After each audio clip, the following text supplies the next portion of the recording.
ಕಲಬುರಗಿ ನಗರದಲ್ಲಿ ಪತ್ನಿಯನ್ನ ಸೀರೆಯಿಂದ ಕತ್ತು ಹಿಸುಕಿ ಕೊಲೆಗೈದು ಆಕೆಯ ಮೃತದೇಹವನ್ನ ಕಬ್ಬಿನ ಹೊಲದಲ್ಲಿ ಹೂತಿಟ್ಟ ಘಟನೆ ಆಳಂದ ತಾಲೂಕಿನ ನಿಂಬರ್ಗಾ ಪೊಲೀಸ್ ಠಾಣಾ ವ್ಯಾಪ್ತಿಯ ಭೂಸನೂರು ಗ್ರಾಮದಲ್ಲಿ ನಡೆದಿರುವ ಬಗ್ಗೆ ತಡವಾಗಿ ಬೆಳಕಿಗೆ ಬಂದಿದೆ. ಆಳಂದ ತಾಲೂಕಿನ ಕೊರಳಿ ಗ್ರಾಮದ ನಿವಾಸಿಯಾಗಿರುವ ಮಶಾಕ್ ಬಿ ಕೊಲೆಯಾದ ಮಹಿಳೆ ಅಂತ ಗುರುತಿಸಲಾಗಿದೆ. ಆಕೆ ಗಂಡ ಲಾಲ್ ಸಾಬ್ ಅಬ್ದುಲ್ ಸಾಬ್ ಗೌಂಡಿ ಎಂಬಾತನೇ ಹೆಂಡತಿಯನ್ನ ಹತ್ಯೆಗೈದು ಹೂತು ಹಾಕಿರುವ ಆರೋಪಿ ಅಂತ ಪೊಲೀಸ್ ಮೂಲಗಳು ತಿಳಿಸಿವೆ.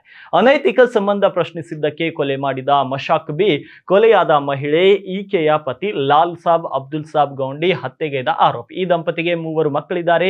ಭೂಸನೂರು ಗ್ರಾಮದ ಸಮೀಪದಲ್ಲಿ 20 ಎಕರೆ ಜಮೀನನ್ನ ಗುತ್ತಿಗೆ ಪಡೆದು ಲಾಲ್ ಸಾಬ್ ಹಲವು ವರ್ಷಗಳಿಂದ ಕೃಷಿ ಚಟುವಟಿಕೆ ಮಾಡುತ್ತಿದ್ದ. ಇನ್ನು ಕೃಷಿ ಚಟುವಟಿಕೆ ಅನುಕೂಲಕ್ಕಾಗಿ ತೋಟದಲ್ಲಿಯೇ ಕುಟುಂಬ ಸಮೇತ ವಾಸವಾಗಿದ್ರು. ಅದೇ ಗ್ರಾಮದ ಮಹಿಳೆ ಒಂದಿಗೆ ಲಾಲ್ ಸಾಬ್ ಅನೈತಿಕ ಸಂಬಂಧ ಹೊಂದಿದ. ಈ ಕಾರಣಕ್ಕಾಗಿಯೇ ಇಬ್ಬರ ಮಧ್ಯೆ ಜಗಳ ನಡೆಯುತ್ತಿತ್ತು.